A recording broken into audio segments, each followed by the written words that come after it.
Passamos a palavra ao senhor Bernardo Cabral, relator da Constituinte. Excelentíssima senhora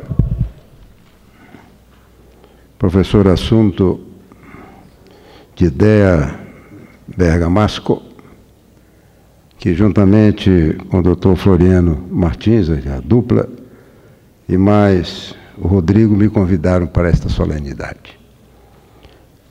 De logo me advertindo que isto era um seminário que trataria de 20 anos de Seguridade Social e a reforma tributária. E me davam a missão de falar sobre a Constituição Federal de 88 e os 20 anos de Seguridade Social. Eu quero saudar os companheiros da mesa, Nelson Osório, Valdir Simão, que ainda há pouco,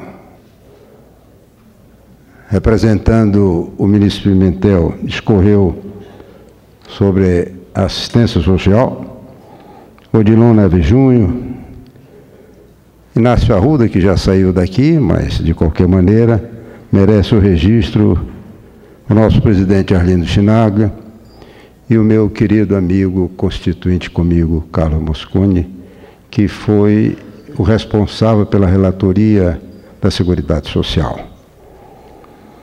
Permitam que, antes que toque no assunto que desejo abordar, agradeça de público as palavras do então senador, vice-presidente da Assembleia Nacional Constituinte, e hoje deputado Mauro Benevides, pela gentileza com que ele aqui fez o registro em derredor do meu trabalho.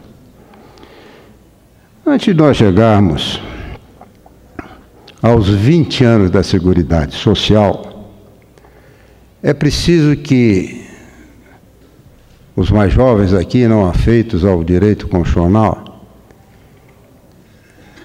se perguntem o que é uma Assembleia Nacional Constituinte e por que ela é imperiosa. Todas as vezes em que há uma ruptura da ordem constitucional no país, é necessário, é imperioso que se faça a convocação de uma Assembleia Nacional Constituinte. A primeira Constituição que nós tivemos, derivada de uma ruptura constitucional, foi a Constituição do Império, 1824. Por quê? Porque em 1822, 7 de setembro, Dom Pedro I rompia os laços com Portugal, declarava a independência do Brasil e a ruptura da ordem constitucional. Havia a exigência de que se fizesse uma Assembleia Nacional Constituinte, que foi feita, composta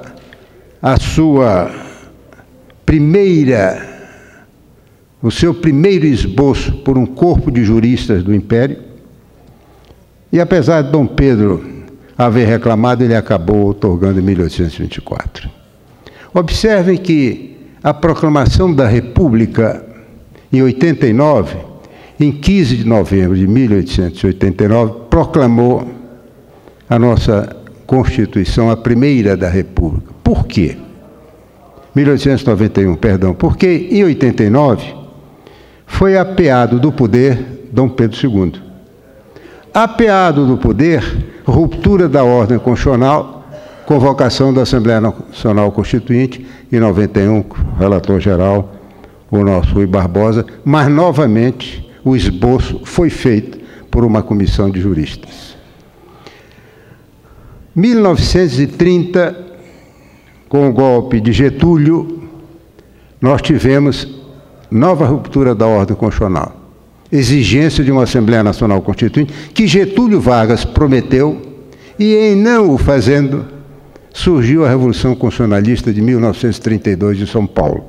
Foi em função desta Revolução de São Paulo que nós tivemos a Assembleia Nacional Constituinte convocada por Getúlio e a nossa Constituição de 34. Em 1945, Getúlio foi apeado do poder. Nova ruptura da ordem constitucional. E aí tivemos a Assembleia Nacional Constituinte e a nossa Constituição de 46, ainda também com o esboço próprio feito por uma comissão de juristas. Em 1964, nós tivemos a ruptura da ordem constitucional, foi apeado do poder o presidente da República, João Goulart, e ao longo de 20 anos, o governo militar não fez a convocação de uma Assembleia Nacional Constituinte. Havia um débito para com o povo brasileiro. Tancredo, ao se eleger pela forma que todos nós conhecemos, se comprometeu com uma Assembleia Nacional Constituinte.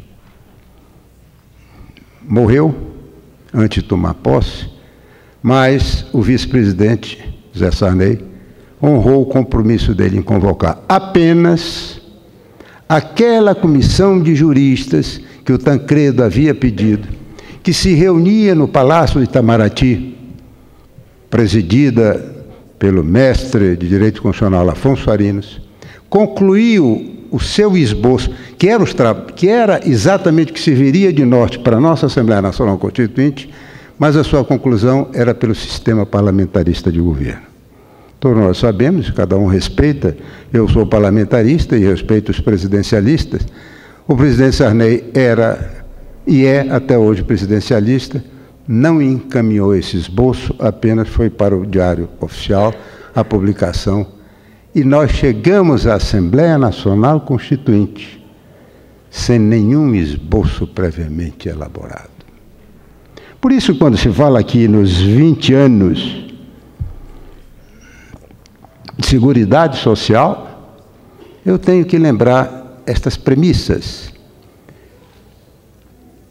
As constituintes são diferentes daquelas que têm a Constituição feita pelo povo. Só o povo tem o poder de dar a quem elege poderes constituintes diferentes daquelas constituições outorgadas.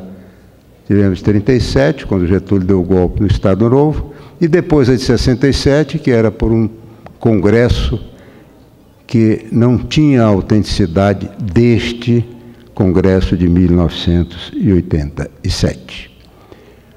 Se não havia o esboço, e aqui é que vem o valor do trabalho da Anfip,